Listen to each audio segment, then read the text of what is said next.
Você sabia que mentiram para você quando lhe contaram que, de fato, Mateus, Marcos, Lucas e João eram os autores dos evangelhos que estão contidos na sua Bíblia? E não somente isso, também lhe afirmaram que Paulo seria o único autor de todas as epístolas atribuídas a ele contidas no Novo Testamento. E se você quer saber o motivo de tudo isso ser uma grande mentira, fique comigo até o final.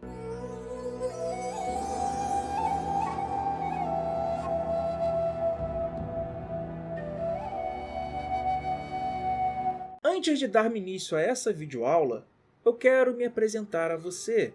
Meu nome é Antônio Miranda e eu sou um especialista em teologia reversa. E nesse vídeo você vai aprender com uma correta exegese e uma correta crítica textual os motivos que levam a minha pessoa e muitos outros exegetas e críticos textuais a duvidarem dos evangelhos escritos no primeiro século. Sempre que um profissional, seja ele um arqueólogo, um antropólogo, um historiador e até mesmo um teólogo, vão trabalhar algum determinado assunto de maneira crítica, a primeira coisa que ele tem que ter em mente é quais são as fontes. E no caso dos evangelhos, a primeira fonte a qual nós vamos tentar buscar extrair alguma informação é em relação às fontes documentais, sim, as fontes materiais, que seriam os próprios textos em si. Quais seriam, por exemplo, os textos mais antigos que nós possuímos dos evangelhos? Mas calma que eu já vou sanar a sua dúvida agora. São alguns papiros que vêm de Oxirrinco, chamados de P90 e P104. Eles são datados de final do segundo século e início do terceiro século. Sim, aí você já imagina, você já está fazendo a conta, que não teria como Mateus, Marcos, Lucas e João estarem escrevendo esses documentos lá no primeiro século, pois eles pertencem a um século posterior. Não é isso? Existe também um outro documento chamado P52, que outrora era datado como sendo do início do segundo século, mas que com o avanço da tecnologia, o avanço dos estudos, ele foi realocado para final do segundo século e início do terceiro século. Todas essas fontes documentais recebem esse P na frente, que é de papiro, tá, galera? Que significa papiro 52, significa papiro 104, papiro 90. Então toda a fonte documental que nós temos preservada, muitos deles se preservam no Egito, como por exemplo o material de Oxirrincos, por causa do clima seco, do clima árido. E também no Egito, galera, existia os copistas, que eram, em muitas das vezes, judeus helenistas, pessoas que conheciam da cultura judaica, mas que mantinham já uma forte relação com o helenismo, a cultura greco-romana. E a profissão desses caras era fazer cópias documentais. E eles faziam isso para sobreviver e tinham essa produção em larga escala. Então, juntando todo esse contexto de clima árido e essa produção em, entre aspas, ritmo industrial dos copistas egípcios, criou-se ali um cenário perfeito para a preservação de alguns dos evangelhos e também epístolas paulinas. Então, já que nós não temos nenhum tipo de assinatura, nenhum autógrafo do autor original dos evangelhos, nos resta agora buscarmos as evidências internas e as evidências externas para conseguirmos uma correta datação dos evangelhos.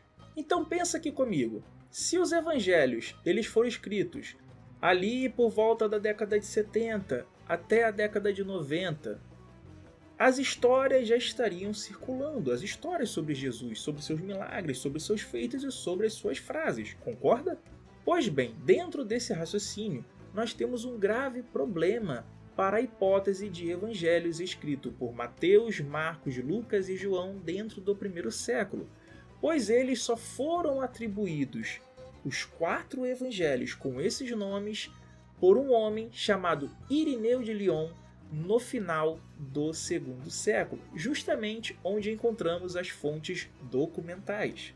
Mas o que será que estavam dizendo os pais da igreja do final do primeiro século, como por exemplo Inácio, Policarpo e Clemente de Roma? Clemente de Roma, por exemplo, ele estava em sua epístola, a primeira Clemente, enfrentando um problema muito parecido ao qual um dos autores de Paulo, enviando a mensagem ali para Coríntios, estava enfrentando, que era justamente a contenda que estava tendo naquela região.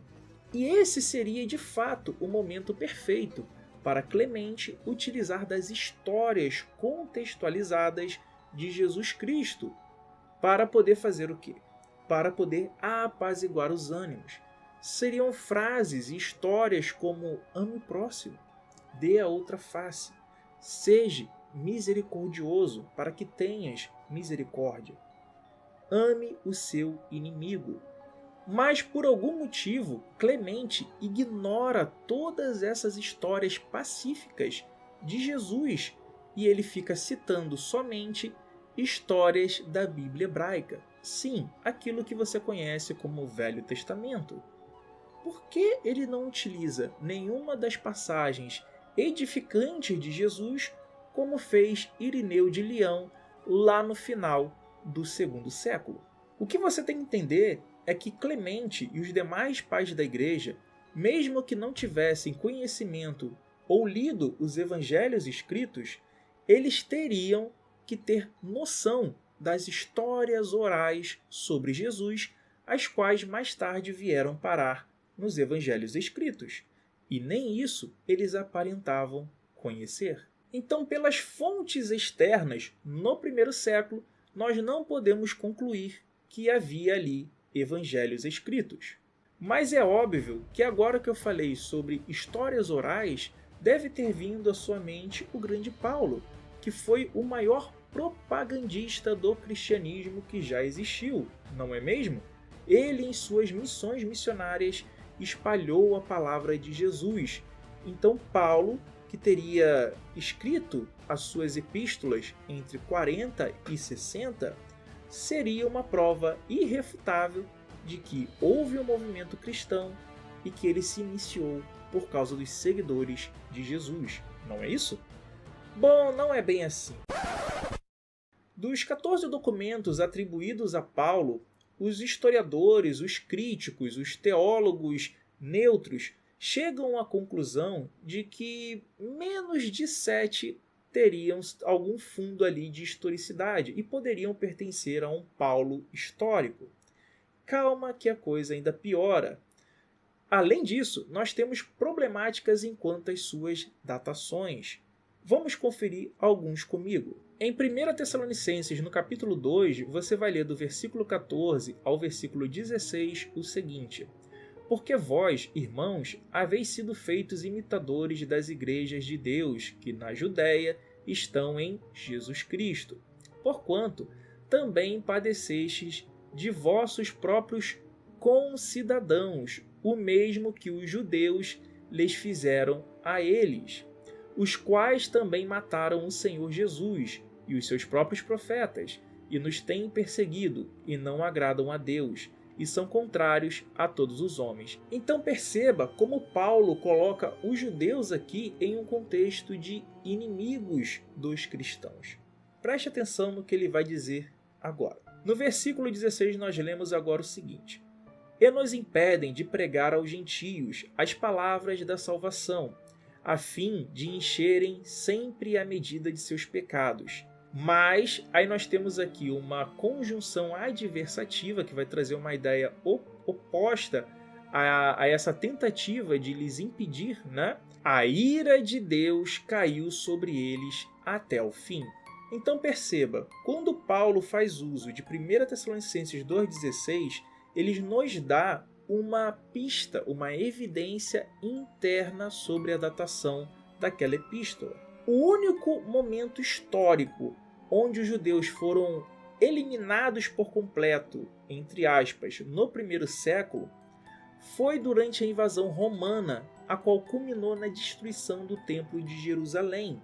Não houve nenhum evento similar a esse da década de 40 até a década de 70, onde foi a conflagração desse descrito.